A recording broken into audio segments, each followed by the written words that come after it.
বাজার থেকে পমফ্রেট মাছ এনেছে, এখন আমি ভালো করে ধুয়ে নেব। কাঁচা লঙ্কা, জিরে, ধনে, শুকনো লঙ্কা আমি একসঙ্গে বেটে নেব। এই মশলাগুলোর সঙ্গেই আদা, পেঁয়াজ, রসুন অল্প করে বেটে নিচ্ছি। মশলা বাটা আমার হয়ে গিয়েছে। দিলাম লবণ, হলুদ, কাশ্মীরি লঙ্কা গুঁড়ো, পাতিলেবুর রস একসঙ্গে মিশিয়ে নিচ্ছি।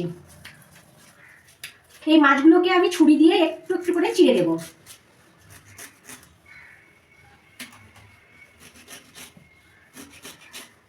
মশলাগুলো মাছের মধ্যে মেখে নিচ্ছি।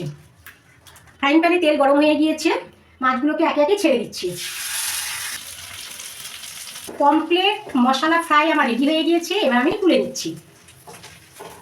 আজকে দুপুরে গরম গরম ভাতের সঙ্গে রসুন কালো জিরে ফোড়ন দিয়ে পালং শাক, পেঁয়াজ ফোড়ন দিয়ে মুসুর ডাল আর পমফ্রেট মশলা ফ্রাই।